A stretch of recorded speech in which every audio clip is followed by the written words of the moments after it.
Hello, everyone. I hope y'all doing well.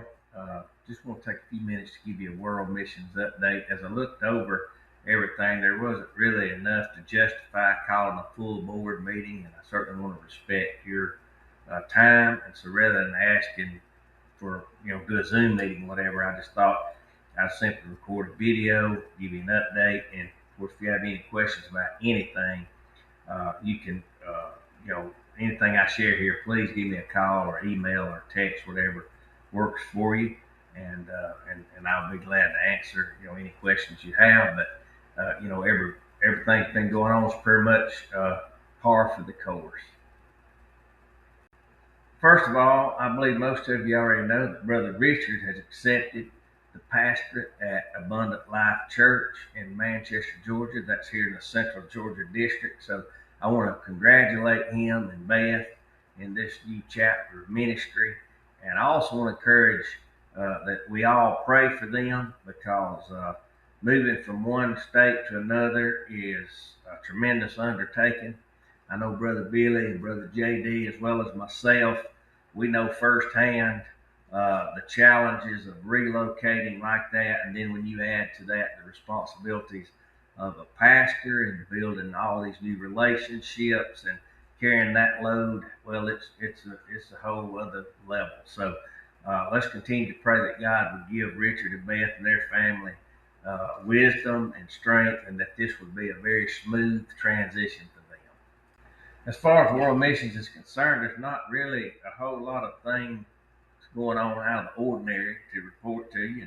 That's a good thing, and I'm thankful to say that my international trips this year have gone very well. Our conferences in Central America were very successful and encouraging, and God is continuing to bless the work there and strengthen our leaders and opening doors for ministry.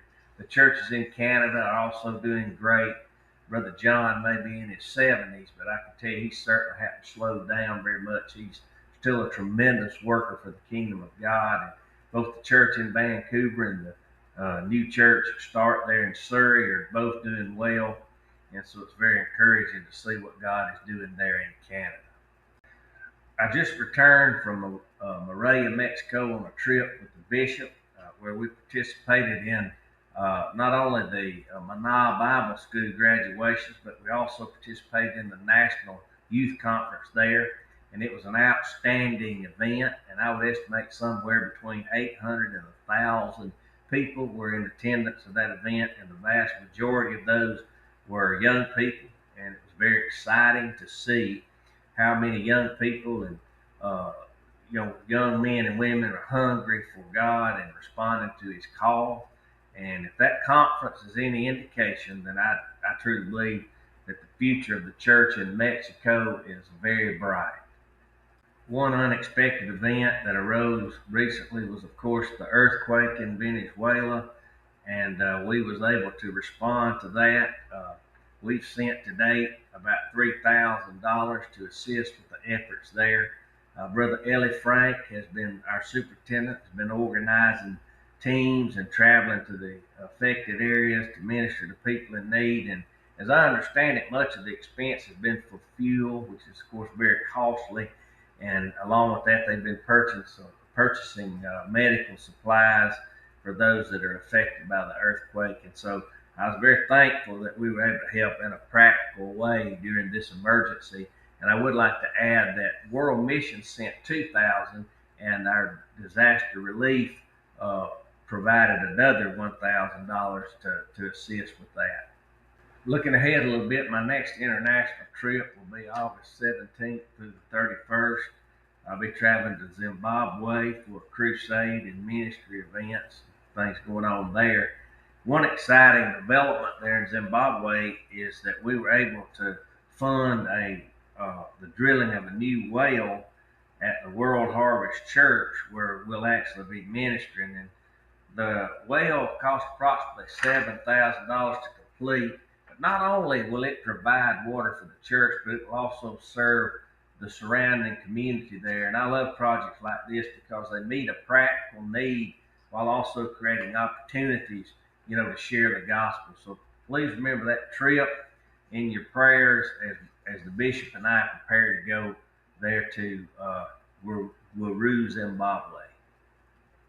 Then on October the 15th through the 18th, we'll be having our annual Go Love Serve trip to the Place of Grace in Rockingham, North Carolina.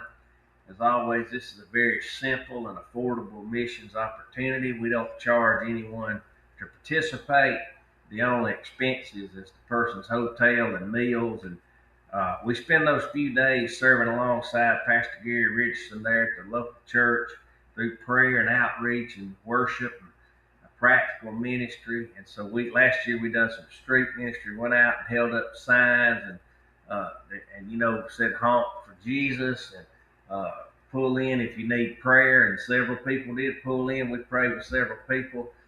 There were a couple of people that wanted to go to rehab to help get off drugs, and they literally took them from where we were at on the street directly to a rehab. They're prepared to do that when that happens. So I'm looking forward to going back up there again.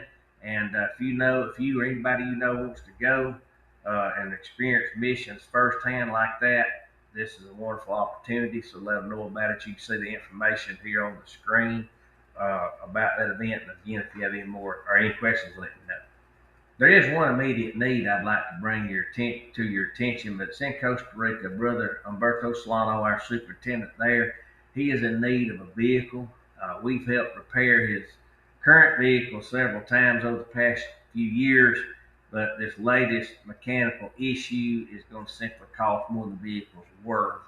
And unfortunately, this is the time of year when our funds are typically at their lowest, so we're not in a position to help as much as we'd like to.